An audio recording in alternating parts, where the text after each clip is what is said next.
I just got the last Sunday salvage video up like a day ago, and I'm here at Sunday again. I'm doing another one.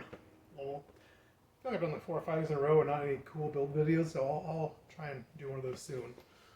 I'm working on this guy's fork I gotta get done, and my chain stays I gotta get done. Seat stays? Seat stays. I'm scared of, because I've never used this crown before. It's gonna be a whole crown. It's not a crown, it's seat stay caps. It's a fully wraparound one. It's cool. I have to nail those miters. This guy, the broken fork leg, they can usually kind of heat and sweat stuff out. This thing is just crumbling, coming apart. It's still brass instead of silver. I think that's part of it. So I might give it, I don't want to overheat the crown, but now I'll give it 2 heat cycles trying. Probably have, so. I feel like it might be nailed or pinned in, but I don't see one sticking in, so it's not. I'm probably just going to have to take like a die grinder, sandpaper roll, and just spend an hour filing around and around and around to get it out. Which is not fun, so I might give it one more try. Getting it real hot so the brass will melt, but I can't get the whole thing hot without overheating this. It's probably just going to try to be a good person, not overheat it. I feel like most frame builders just not care and just blast it and then come right out. So if I give it one more try, I might get my MIG welder and weld a nail in here on both sides so I have something to grab onto and just still trying to wiggle. I was trying to use pliers, it was just eventually tearing the metal from heat, which is scary. Just not looking forward to this. I gotta do it. Gotta get it done today. It's got a new old stock Columbus blade. I think I talked about my last one. I gotta cut it in the front and the back and do the miter weird on the dropout. I'm not looking forward to it. It's all done very weird. But I did go to the Sunday salvage sale and get a little bag of stuff, and I also went to, there's like 3 swap meets I thought were happening this weekend, but one of them was actually last weekend, one of them was next weekend, so I just went to the bike recyclery garage sale thing. I just bought 2 things. I almost bought 3 things, but wanted real money for this tool, like $300. And I was like, oh, I was gonna offer them like 35. So never mind. I got some stuff in a line. I better show it first. Last time I went to the bike recyclery, I got just a bag of stuff and spent $300. This time I was looking at that tool and while I was waiting, I was looking at these headsets. There was one 1-inch threadless Miike needle bearing headset in there. It's missing the top cap or whatever. I don't really care. It's used. It's probably ISO. But I grabbed it. I thought they wanted a zillion. I used to buy these new old stocks for $20 and sell them for $50. Got that, and then one of these much less popular, well-known, specialized direct drive headsets.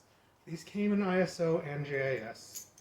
ISO is 26.4 fork crown, 30.2 cups. JIS is 30.0 cups and 27.0 fork crown race. And I don't do anything with JIS. All my tools are for ISO, everything built ISO, everything modern and English and American is all ISO.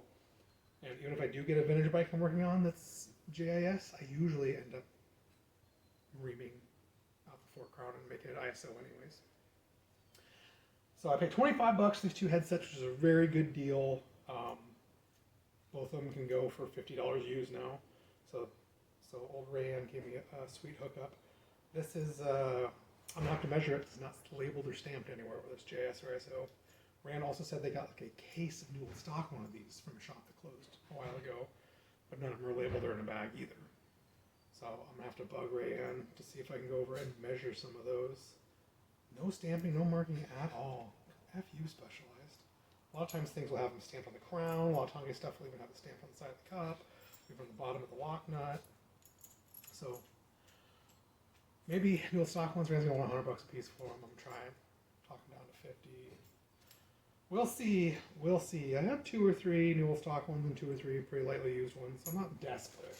If I do like some batch bikes and stuff, I want to be able to sell them installed. So I got these.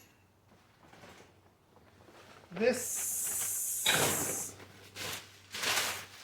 is my stuff from the old salvage sale. I grabbed this because I couldn't help myself.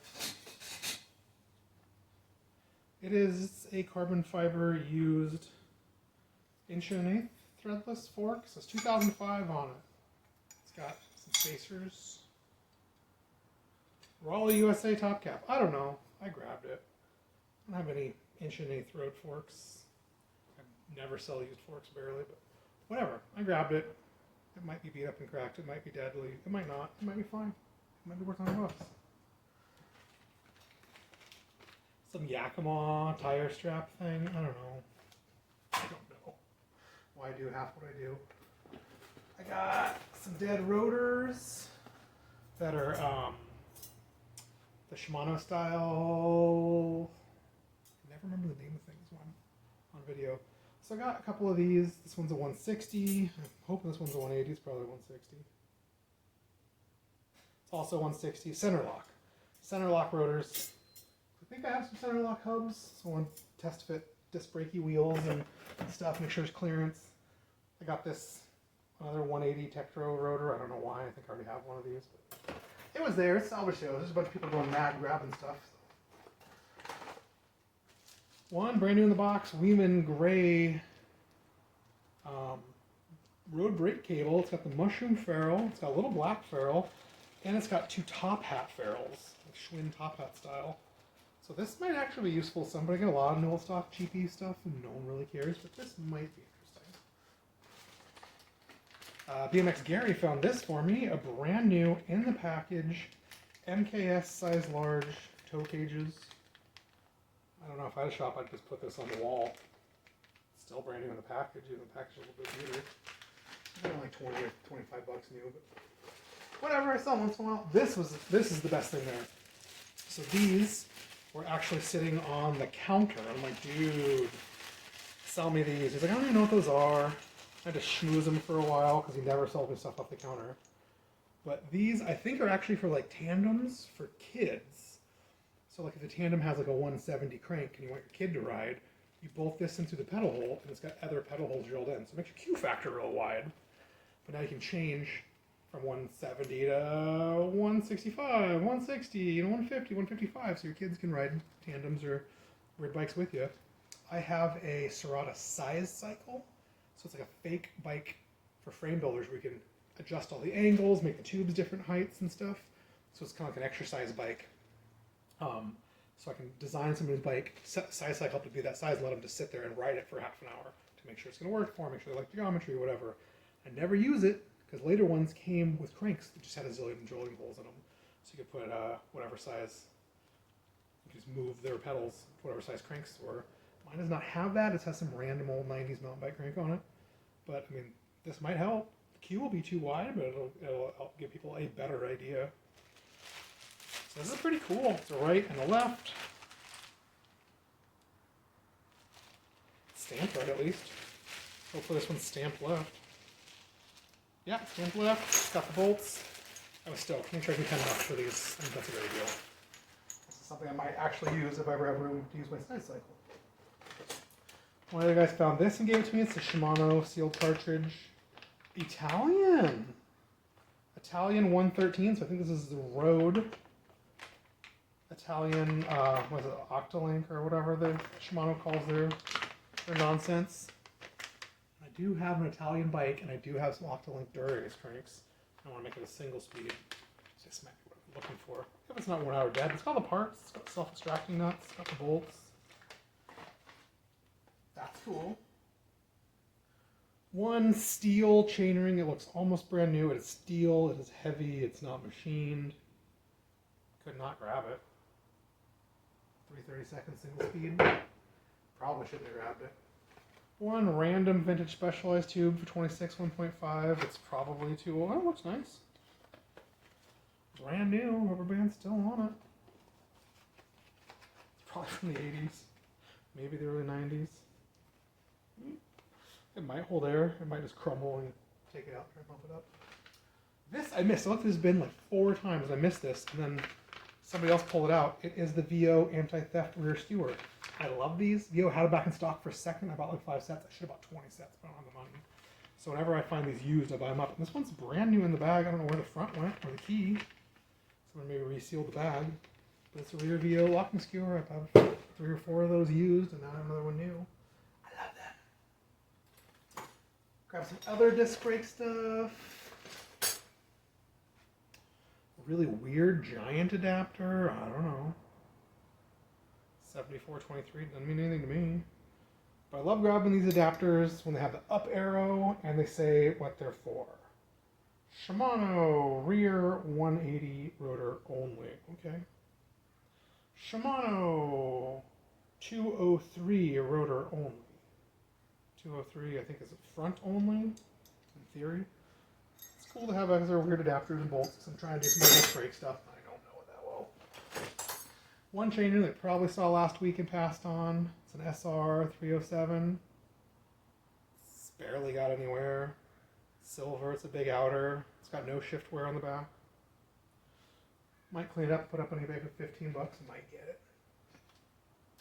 Another front, like a bolt-on skewer, mismatched. Probably rounded on dead. I don't know. I grabbed it. I don't know. There was a Sharpie. Hey, it's real nice and shiny. Love Sharpies. Better pay $2 at the store. This Thompson seat post head. Someone cut this Thompson down that low for reasons. Get a bike that fits, bro. But I'm thinking about making a custom seat post for a customer. And my plan was to use Thompson hardware. So I'm going to try and buy a tube that's the same half round as this Thompson seat post cradle and braze it onto the top of the seat post. Braze on so you can use this Thompson top cap, their nuts, and the stuff's all easily available anywhere on the internet. Thompson sells all these parts for cheap. So I want to set it up with something that will work. And I was going to order a new set of this stuff for 35 bucks. I can use this used one instead for free. And he can always buy new fancy stuff later if he wants. He's got one of those Columbus Aero bikes that someone made. They had their very own specific seat post that came with the tube set. They sell for $500. And he broke the seat post. So I'm trying to order a bunch of Aero tubing from aircraft supplier places. I'll probably spend hundreds of dollars on tubing. I'm going to measure it. I'll try and do an educated guess. I'm going to order just like a foot of a whole bunch of stuff. Probably $10 each. And hope one's real close. I might split it up the back and pinch it a little more and hope I can make a chromoly seat post for his crazy bike that'll actually fit and not slip. It's real scary. I don't know if I can do it. People keep bringing me wingnut stuff. I just want easy stuff. Come on, guys, give me easy stuff. A couple more disc brake adapters. This one's 160 front, 140 rear. This one's 180 front, 160 rear. I love this stuff. I love them being labeled, but I love them with the arrows because I don't know anything about disc brake bikes. I built like 4 ever, I don't know. What else? Oh, Gary made me grab this. This is old man stuff. This is new old stock in the box. $2.99. River City. It's the little chrome springy clips you can clip on your pant legs. Your pant legs don't catch your chain rings and stuff. It's for old men who are writing to their college professor jobs. Got to put one clip on your pant leg. I got a bunch. I never sell them. I never use them. Whatever. This is cool. This is a bag of hardware or shims. It looks like, I could be wrong, maybe different brand, but it looks like that brand of panniers are the best. Ortliebs. It looks like the little spacers for Ortliebs for different size racks. And you always get Ortliebs, and they're always missing the spacers, so hopefully they are. This is a complete chrome. It even has the crown race, which is insanely rare. Everyone always leaves the crown race on the fork. Cheap chrome 1.125" threaded headset. So it says 25.4 on it, which is confusing. But I mean, I'll probably never need it, but I'm gonna have one. Every once in a while, some fool has an 1.125" threaded thing. It's dead. I grabbed it. I shouldn't have. Sit in the bin for 10 years to donate it. A single time trial lever, generic brand, with it's got the little black metal shim on it. They're always missing for some reason. And I'm screwing it all up. Oh. It's probably made by Tactical. Whatever, I got one mismatch last week. I think it was the match, but I don't think it is. One Shimano SLX. I think top or bottom pole, 9-speed front mountain bike derailleur, high clamp with the shim. It's cool.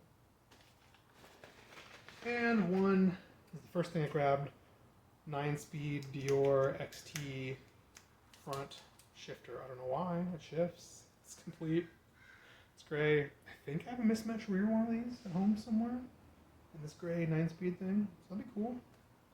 Although Anybody who buys the set is probably just going to want it for making a one buy anyways. So many front shifters and trailers out there now because one buys became so popular. Even good bikes with stuff that shifted and worked like Shimano stuff. And one buy really only exists because most other brands could not make a front loader that worked at all. Or a shifter that pulled right. So that is it. I got some packages from some frame builders, ply places. Some tools coming the next couple of days. I'll put it in the next video. I guess we're going to work on this fork, and then if there's time, my stays. I have 3 other customers coming for weird jobs I'm going to look at today. And I had a guy from Australia message me the other day on Facebook. He was in town for doing some swap meet stuff, and he saw my new old stock dropouts. We came and he bought some, I think I sold him 6 sets of the complete Campies and 3 sets of the Sun Tour Superbs.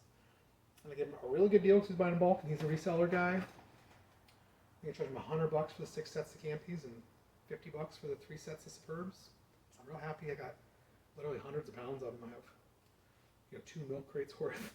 They'll last me the rest of my life. I sell them for $45 a set usually on the internet. And I'm selling a couple of sets a month if I'm lucky. So, I can sell 2 for 90 or 6 for 100. Got $150 in my pocket though. I'd rather have the $150 than have an extra $90 5 years from now or something. I don't know. So that worked out great. I'm gonna get back to putting stuff away and building. Thanks for watching.